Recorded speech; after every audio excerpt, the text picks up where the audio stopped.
भगवान श्री कृष्ण चंद्र जो गीता जी में कहते हैं, हे अर्जुन, यदि तुम ज्ञान को प्राप्त हो जाओ तो तुम्हारे सारे के सारे जन्म जन्मांतर के पाप नष्ट हो जाएंगे। अपि चेदसि पापेभ्या सर्वेभ्या पाप कृतमः सर्वम ज्ञान प्लवेनैव ब्रजिनम संतिष्यसि। अगर तू सब पापियों में भी अधिक पापी है तो भी तू ज्ञान के द्वारा निसंदेह संपूर्ण पाप समुद्र से अच्छी तरह तर जाएगा, पक्की बात है। अपि चेदसि पापेभ्या सर्वेभ्या पाप कृतमः। पाप करने वाले की 3 श्रेणियां होती हैं। एक होती पापकृत, मैंने पाप किया, पाप करने वाला, और एक होता है पाप कृतर, 2 पापी उनमें से एक अधिक पाप करने वाला। तीसरा होता है पाप कृतम, समस्त पापियों में सबसे बड़ा पापी। भगवान कह रहे पाप कृतमः, यदि तू सबसे बड़ा पापी है और तू ज्ञान प्राप्त कर ले तो तू सारे पाप से मुक्त हो जाएगा। भगवान का एक कथन सबको आश्वासन देता है। जो प्रश्नकर्ता बोलते हैं मैं बड़ा पापी हूं, क्या मेरा भी उद्धार हो जाएगा? तो भगवान यहां कह रहे अपि चेदसि पापेभ्या सर्वेभ्या पाप कृतमः। पाप कृतमः माने सबसे बड़ा पापी। यदि तू सब पापियों में भी सबसे बड़ा पापी है तो तू भी ज्ञान के द्वारा निष्पाप हो जाएगा। पापों का त्याग करने में और भी साधन बताए गए हैं, लेकिन पूर्ण रूप से सबसे ज्यादा पाप करने वाला भी पावन हो जाए वो ज्ञान है, चाहे जितना बड़ा पापी हो। वर्तमान का पाप, पुराना पाप, ये सब मिलकर भारी संकट पैदा करते, भारी दुख पैदा करते हैं। पुराने पाप बाधा रूप में आते हैं, वर्तमान का पाप जलन, डिप्रेशन, विक्षेप ये तत्काल देते हैं। पुराना पाप बाधा पहुंचाता है। आप सही ढंग से चल रहे हो भगवत मार्ग में और आया एकदम टांग मारी के सब उलट पलट कर दिया। अब उस समय भगवान का दृढ़ भरोसा, नाम जप, तो फिर संभल सकता नहीं। ऐसी टांग मारता है बिल्कुल नष्ट ही कर देता है। पुराना पाप पूर्व जन्म का ऐसा आता है, संभल के रहना चाहिए। बड़े बड़े को देखा फिसलते हुए। वर्तमान का पाप विक्षेप पैदा करता है। जैसे आपसे कोई गलती हो गई तो अब भजन में विक्षेप पड़ेगा। आपसे वर्तमान में कोई अब अशांति पैदा हो, जो ज्यादा मनमानी आचरण करोगे तो मन संकल्प विकल्प इतना सोच में चला जाएगा कि फिर आपको लगेगा कि वो क्या कहते हैं, वही जो मानसिक रोग होता है, डिप्रेशन आ गया। ये वर्तमान के पाप, वर्तमान में आप पापाचरण कर रहे हैं इसलिए ऐसा हो जाता है। जिसे आप जानते ही नहीं कि आप पापाचरण कर रहे हैं, वो पापाचरण है। यदि वर्तमान का पाप छोड़ दे तो बुद्धि शुद्ध हो जाए तो पूर्व के पाप को भोगने में कोई परेशानी नहीं होती। ये बात, ये जो पूर्व का पाप आता है ये दंड रोग में आएगा, रोग रूप लेके, या विक्षेप रूप के, या कोई घटना बन जाएगा पूर्व का पाप। अब उसे कैसे बचा जाता है? जैसे परमार्थ में आया, मार हाहाकार मचा दिया, उलट पुलट सब कर दिया। अब अपने को पकड़े रहना, जैसे कोई मजबूत सहारा मिल जाए हम उसको पकड़े रहें, ऐसे हमें पकड़े रहना। कुछ भी हो, चाहे मार डाले जाए, श्री जी को नहीं छोड़ेंगे, गुरु जी को नहीं छोड़ेंगे। कुछ भी हो जाए, कुछ भी हो जाए, आप पकड़े रहो, पकड़े रहो, पकड़े रहो। हवा ही निकल गई, सब खत्म, फिर ठीक। अब वो उसके विरोध में आ गया। इतने दिन भगवान का भजन किया, इतने दिन गुरु की शरण में रहे, यार कोई साथ नहीं देता, सब अपने कर्मों से भोगना ही पड़ता है, सब अपने को संभालना पड़ता है, कहीं कुछ नहीं भक्ति में। अब वो पाप आया था, गिरा के लेता चला गया। पूर्व का पाप वर्तमान का यदि पाप नहीं है तो कुछ नहीं बिगाड़ पाएगा, और वर्तमान में यदि पाप है तो वो पहले ही बुद्धि को मलिन किए हुए पूर्व का पाप आके आपको नष्ट कर देगा। यदि इस बात को समझो कि 100 वर्ष से घना अंधेरा है और वहां एक दिया सलाई खींच दी गई तो अंधेरा नष्ट होगा ना, जितनी जगह में प्रकाश है।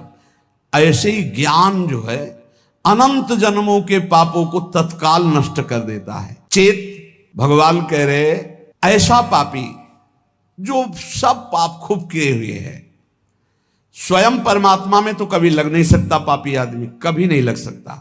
परंतु लग ही नहीं सकता ऐसी बात नहीं है, स्वयं से नहीं लग सकता।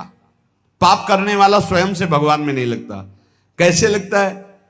किसी महापुरुष का संग हो जाए, कोई प्रवचन उपदेश अचानक अनिच्छा से सुन ले। जैसे एक दिन एक भाई आए थे, वो कह रहे थे मैं बताना चाहूंगा कि मैं घोर नास्तिक, कभी किसी शास्त्र संत भगवान कोई चर्चा नहीं। पर एक दिन ऐसे ही कर रहा था तो आपका प्रवचन आया, देखिए क्या नाटक हो रहा है, और खोला, बोले उस दिन से फंस गए। आज तक हम मुक्त ही नहीं हो पा रहे हैं, अब तो और कुछ देखने ही नहीं रह गया, अब तो बस इंतजार रहता है कब सत्संग पढ़े, कब एकांतिक पढ़े। बदल गया, जीवन बदल गया। क्या हुआ? भगवत शब्द कान में गए, जीवन का परिवर्तन कर दिया। बोले पापी लोग, मनुष्य जो पाप का आचरण करते हैं, वो स्वयं से भगवान में कभी नहीं लग सकते। पर लग ही नहीं सकते ऐसी बात नहीं, किसी महापुरुष का संग हो जाए या कोई ऐसी विपरीत घटना परिस्थिति घट जाए कि उसका कोई साथ ना दे, और फिर उस समय कोई उसे भगवत मार्ग बताने वाला मिल जाए, या कोई ऐसा वातावरण उसको मिल जाए जिस वातावरण में भागवतिक, ऐसे अचानक किसी कार्य से वृंदावन आया, अच्छा सत्संग हो रहा है क्या, खड़े होके सुन लिया, तो उसका तत्काल परिवर्तन हो सकता है। अन्यथा पापवंत कर सहज स्वभाव, भजन मूर्ति भाव न काऊ। पापी पुरुष का भजन में या भगवत मार्ग में या सत्संग में ऐसी कोई रुचि नहीं होती। सर्वम ज्ञान प्लवे नैव व्रजिनम संतरिष्यसि। भगवान कह रहे हैं कि बहुत पाप किए हैं, लेकिन सदगुरु की शरण में बैठ गया और गुरु ने बताया कि देख, जितने कर्म होते हैं वो सब शरीर से होते हैं। शरीर से कर्म करने का जो वेग होता है वो अंतःकरण से होता है। अंतःकरण 3 गुणों से प्रभावित होता है, रजोगुण तमोगुण आदि। उन्हीं गुणों के प्रभाव से अंतःकरण में प्रेरणा संकल्प विकल्प बनते, अंतःकरण से प्रेरित होकर शरीर से पाप बनते हैं। तू तो दृष्टा मात्र है, तेरे से कोई कर्म नहीं हुआ, तू शुद्ध बुद्ध आत्मस्वरूप है, ना तू कभी बंधा था ना कभी।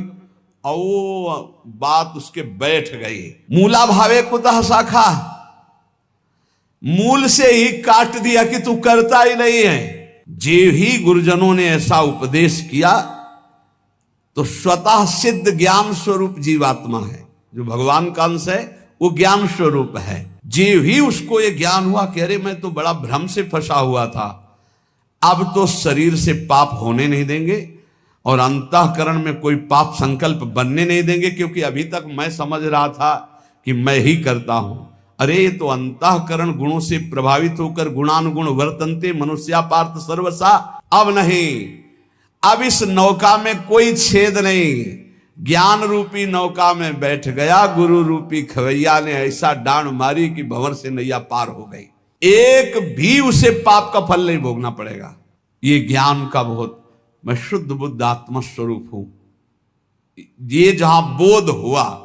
पर इसके लिए बस ये कि कोई घटना घटे उसके जीवन में, किसी संत की शरण में आ जाए, या कोई सत्संग का ऐसा मिले जिसके आकर्षण होकर संत की शरण, बिना किसी महापुरुष के शरण में हुए ये ज्ञान तो हो ही नहीं सकता।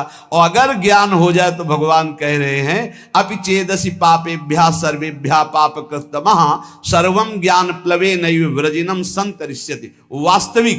वास्तविक आप सच्ची मानिए, पाप कैसे नष्ट हो जाते हैं। जैसे स्वप्न में हमने 500 कत्ल किए, तो जब जगे तो ना भागवतिक पाप लगेगा और ना भारतीय संविधान में दंड दिया जाएगा कि स्वप्न में तुमने 500 कत्ल किए, चलो तुम्हें फांसी की सजा होगी। कभी ऐसा नहीं हो सकता। ऐसे ही उमा का हूं मैं अनुभव अपना, सत हरि भजन जगत सब सपना। जब ज्ञान हो जाता है तो जैसे स्वप्न का कहीं भी दंड नहीं मिलता, ऐसे ही जागृत अवस्था का किया हुआ कुछ भी कर्म उसको बंधन में नहीं डाल सकता, सब भस्म हो जाते हैं। भगवान की जो भक्ति है, इन्हीं के पुत्र का नाम ज्ञान है। ज्ञान वैराग्य भक्ति के पुत्र है ना।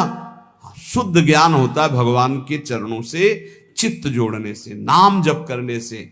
अगर भगवान का भजन ना हो तो शुद्ध ज्ञान नहीं हो सकता। आगे भगवान कह रहे, हे अर्जुन, जैसे प्रज्वलित अग्नि ईंधनों को सर्वथा भस्म कर देती है, ऐसे ही ज्ञान रूपी अग्नि संपूर्ण कर्मों को सर्वथा भस्म कर देता है। ध्यान रहे, चालबाजी से नहीं होता है। चालबाजी से मैं शुद्ध ब्रह्म हूं, मैंने पाप नहीं किया, मैं तो दृष्टा मात्र हूं, शरीर नहीं हूं, ठीक है। बढ़िया।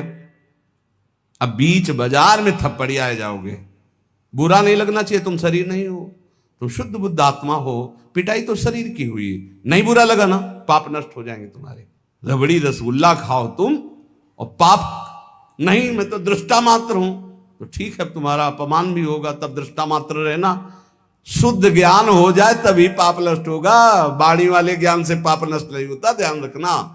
भगवान कह रहे नहीं होता है ऐसे ज्ञानी, बहुत विचित्र ज्ञान होता है, बहुत अलग अलग ज्ञान होते हैं, हमने देखा है इसको, बहुत ज्ञान भी विविध प्रकार, गुरु के चरणों के आश्रय से जो ज्ञान होता है, भगवान के भजन से जो ज्ञान होता है वही शुद्ध ज्ञान होता है। नहीं, ज्ञान भी फंसा देता है, ज्ञान भी फंसा देता है, वो आप लोग जल्दी नहीं समझ पाएंगे, ज्ञान भी फंसा देता है। जब फंसने का नंबर आता है तब वो दृष्टा रहते हैं, और जब भोगने का नंबर आता है तो भोगता रहते हैं।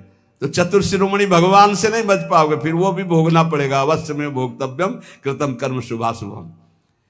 यथई धामसी समिध्योग्निर्भस्मसात् कुरुते अर्जुन, ज्ञानाग्नि सर्वकर्माणि भस्मसात् कुरुते। तथा परम सत्य बात, अर्जुन जैसे प्रज्वलित अग्नि ईंधन को सर्वथा भस्म कर देती है, ऐसे ज्ञानाग्नि संपूर्ण कर्मों को भस्म कर देती है। पीछे भगवान ने कहा कि पाप समुद्र है और ज्ञान नौका है, तर जाओगे। तो लगा कि शायद समझ ना पाए, तब भगवान ने कहा कि पाप ऐसा समझ लो कि तृण का पहाड़ है और ज्ञानाग्नि है, ज्ञान अग्नि है, एक क्षण में भस्म कर देगी।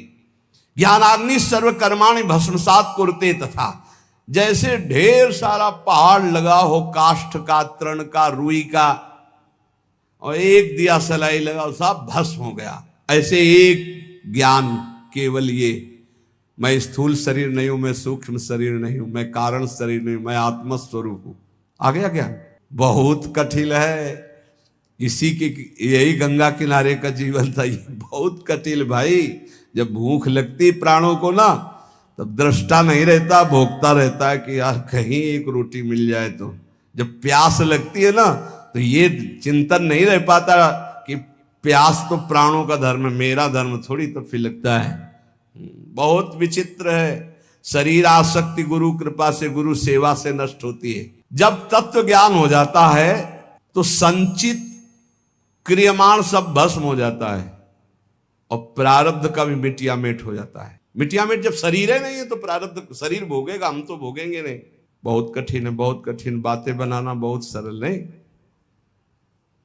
जब चक्कर आता है तो शरीर को नहीं आता, मुझे आता है। नहीं, पीड़ा होती तो मुझे होती, ऐसा अनुभव देखो। और ये बिल्कुल अलग है शरीर। कहते हैं जैसे मेज अलग है ऐसे अलग है। देखो अभी कहा था ना, जैसे बेटा तू सवारी में बैठा है तो तू सवारी थोड़ी हो गया, तो सवारी अलग है और हम अलग है। ऐसे शरीर अलग है और हम अलग है। पर सवारी को और शरीर को जब देखो तो बहुत अंतराय नजर आता है। भाई सवारी का अगर पहिया टूट गया तो मेरा थोड़ी टूट गया, अगर टांग टूट गई तो मेरी टूट गई, ऐसा लगेगा ना। ये राग बहुत जोर का शरीर में है, यही गुरु कृपा से नष्ट होता है। इसीलिए गुरु साक्षात परब्रह्म कहा गया। परब्रह्म परमात्मा तत्व मोते हैं यदि गुरु ही जी जानी, कि मायाधीश की माया ने फंसा दिया और गुरु रूप में मायाधीश ने मुझे मुक्त कर दिया। ये गुरु कृपा से होता, पढ़ने लिखने से नहीं होता। अपने आप से अपने आप का बोध होता है, ये किसी करण से नहीं होता। ये तत्व बोध किसी करण से नहीं होता कि बुद्धि से हुआ, मन से हुआ, चित्त से हो, नहीं। ये करण निरपेक्ष ज्ञान है, वो गुरु कृपा से होता है। अब ये प्रसंग चल रहा है इसलिए चर्चा चल रही। तत्व ज्ञान रूपी अग्नि संचित को, क्रियमाण को, दोनों को भस्म कर देती है, प्रारब्ध का मिटिया मेट कर देती है। अग्नि में काष्ठ अत्यंत तीव्र गति से भस्म होता है। अग्नि सूखा काष्ठ हो तो ऐसे पाप का पहाड़ लगा है, ज्ञान के द्वारा नष्ट। जैसे जैसे आपका भजन बढ़ेगा वैसे वैसे तुम्हारी अरुचि होती जाएगी, संसार से भी, शरीर से भी। शरीर भी प्यारा नहीं, खान पान सोना जागने सब कड़ुआ लगने लगेगा। किसी से बात करना, मिलना जुलना, फिर उस स्थिति में भी रहते हुए वो सब व्यवहार के कार्य करता रहता है, पर वो अनासक्त रहता है। अपने शरीर से, संपूर्ण संसार से, संबंध विच्छेद हो जाता है ज्ञान के द्वारा अंदर ही। संबंध विच्छेद होते ही वो अपने को ब्रह्म स्वरूप देखता है अपने आप से। अब ये कैसे समझ में आएगा? भजन करो तब अपने आप से ब्रह्म स्वरूप। जैसे एक भाई कह रहे थे कि अब हम जान गए आपको। भाई जान गए? हमें जान गए? नहीं नहीं नहीं नहीं, अपने को जान गए। भाई तुम अपने को जान गए? बोले नहीं। तो हम कहा क्या जान गए? मुझे पता नहीं। ये आजकल जो ज्ञान पढ़ लिया जाता है ना, और जब आंख में आंख डाल करके बात करो ना, मिला के एकदम, तब फिर वो जान गए आप। नहीं, वो अपने आप सत्य निकलेगा उस समय। जैसे नहीं होता किसी को वशीकरण कर ले, फिर वही बोलेगा जो स्थिति है इसके। वो एक इंजेक्शन लगाया जाता है जिससे सत्य बुलवाया जाता है। वो एक क्रिया होती जो सत्य बुलवाया जाता है। वैसे लगा करके वैसे पूछा जाता है तो वो वही बोलता है जो उसके अंदर चलता हो रहता है सत्य। वो नारकोटिक है, ऐसे कुछ होता है। हाँ, ऐसे अपने यहां भी होता है। जब गुरुजन आंख में आंख डालते हैं तो यहाँ परम पद कोटि बोले, नारकोटिक है, नरक वाली बात का है। वो अपने आप वही बोलेगा जो स्थिति है। अन्यथा ऐसे नहीं कह देगा हाँ, अगर हाँ है तो हाँ बोलेगा, नहीं नेत्र में नेत्र मिला के जब बात की आप ऐसा नहीं, अगर हाँ तो फिर स्वीकृति हो जाएगी हाँ है। क्रिया प्रकृति के द्वारा हो रही ज्ञान का विषय है। मैं करता नहीं हूं। भला कुछ समझ में आ रहा है ये बात? चूंकि काशी वाली ये चर्चा है इसलिए वृंदावन में तो समझ में नहीं आएगी। यहाँ यही समझ में आएगी, नाम जप करो, खूब नाम गुण कीर्तन करो, प्रभु का चक्र प्रसाद पाओ, ब्याज भरोसे कुंवर के सोवत पाओ। समझ में आ गई ये समझ में आ जाएगी। भगवान कह रहे हैं, इसलिए थोड़ा सुन लेते हैं। भगवान कह रहे हैं जितनी क्रियाएं हैं वो सब प्रकृति से हो रही हैं। वास्तविक सब प्रकृति से हो रही हैं। अपने स्वरूप से क्रिया कोई भी नहीं, स्वरूप निष्क्रिय है। सुन लो, बढ़िया बातें हैं। नाड़ियों में जैसे रक्त प्रवाह हो रहा तो स्वाभाविक हो रहा है। शरीर जब बालक था जवान बना तो स्वाभाविक बना, तुम थोड़े थे। नस नाड़ियों में रक्त प्रवाह तुम कर रहे हो क्या? बालक अवस्था से जवानी अवस्था में शरीर गया तो तुमने किया क्या? किस तारीख को तुमने जवान बनाया शरीर को? नहीं। एक भगत जी आए थे, बोले एक लड़का हमारा भगवान का भगत है, और ऐसे कहते जा रहे थे। समाज कहती कैसा लड़का आपने पैदा किया, ऐसा वो बोल रहे। तो हमका भगवान कोई आपके पास ऐसा मसाला नहीं था कि आप ऐसे पैदा कर, आप ऐसा मत बोलिए। भगवान की कृपा से वो भजनानंदी जीवात्मा आपके यहाँ पुत्र रूप में आया। आप इतना मैंने बोले, लोग कहते हैं कि आपने कैसा बालक पैदा किया है। हमका ऐसा हो तो 10-20 और पैदा करके दो, फिर तो हम हाँ भारत के कोने कोने में महात्मा फैल जाएं। स्वाभाविक होता है भैया। भगवान कह रहे हैं अपनी जैसे नस नाड़ियों में रक्त संचार हो रहा, तुम करते हो क्या? कोई अपनी नस नाड़ियों में रक्त संचार कर रहा है क्या? स्वाभाविक हो रहा है। बाल्यावस्था से जवानी, जवानी से बुढ़ापा तुम करते हो क्या?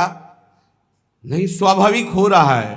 श्वासों का आना जाना स्वाभाविक हो रहा है।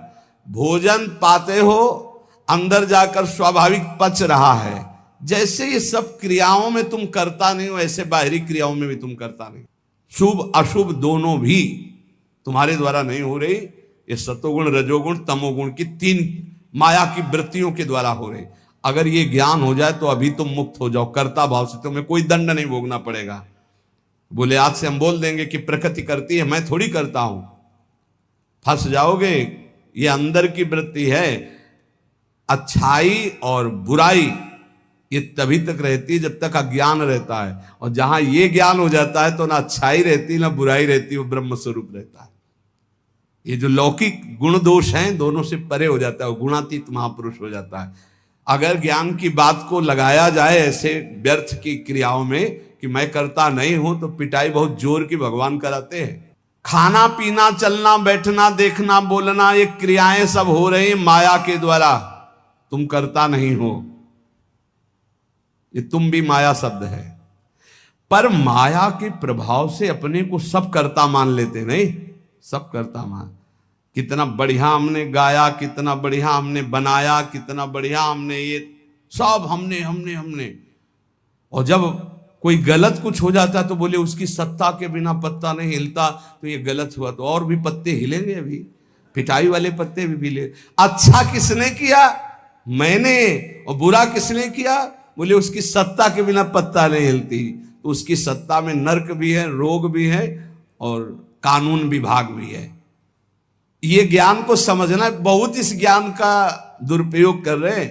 ज्ञान को समझना है।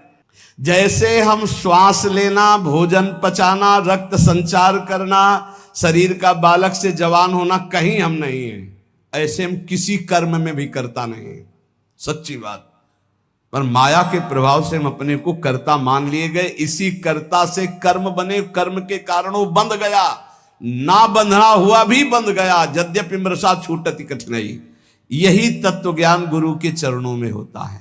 जब गुरु के चरणों में बैठा जाता है, उनकी आज्ञा पालन की जाती, तो ये ज्ञान करवाए या ना करवाए, सच्ची कहते हैं अगर आप साधन में लगोगे तो रोज आपको अनुभव होने लगेगा, मैं शरीर नहीं हूं, नहीं मैं नहीं हूं, मैं तो शुद्ध बुद्ध भगवान का अंश हूं। पहले ये आएगा, धीरे धीरे धीरे फिर वो परमात्मा स्वरूप का बोध होता है।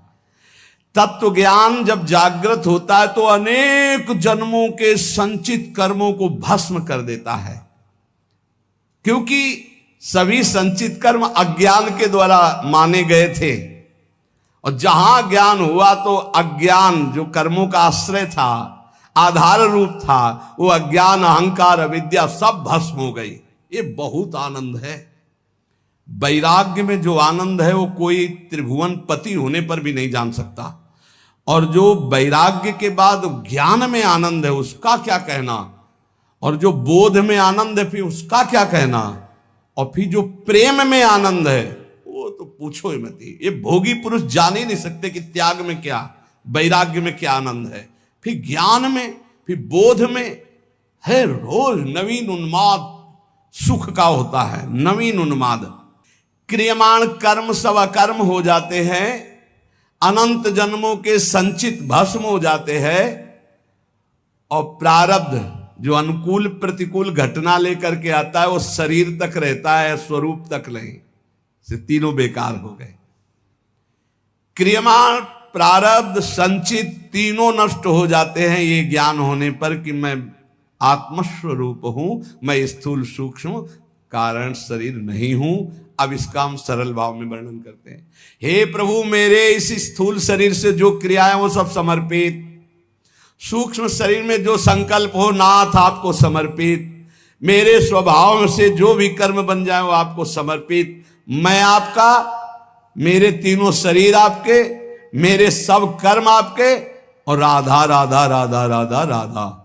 ये गीता जी के भक्ति परक शुद्ध ज्ञान हो जाएगा, शुद्ध भगवत प्राप्ति हो जाएगी, कोई विक्षेप नहीं। ये समझने के लिए तो दूसरा मार्ग है, लेकिन सरल ढंग से मेरे तीनों शरीरों से जो भी बन रहा है वो सब आपको समर्पित। हे नाथ, आपके सिवा मेरा कोई नहीं। राधा राधा राधा, ये बहुत बढ़िया ज्ञान है। इसी ज्ञान से भगवत प्राप्ति हो जाएगी, इसी से ब्रह्म बोध हो जाएगा। ज्यादा परेशान होने की जरूरत नहीं। जब भगवान की शरण में हो जाते हैं तो हम सर्व पापेभ्यो मोक्षयिष्यामि मा शुचा। राधा राधा खूब नाम जप करो, जो भी कर्म है पवित्र कर भाव से करो, दूसरों को सुख पहुंचाओ और प्रभु को अर्पित कर दो। ये सब कर्म भजन बन जाएंगे। जितने सांसारिक कर्म भी हैं ये भी भजन बन जाएंगे जब भगवान को अर्पित कर दोगे। श्री राधा वल्लभ लाल की जय।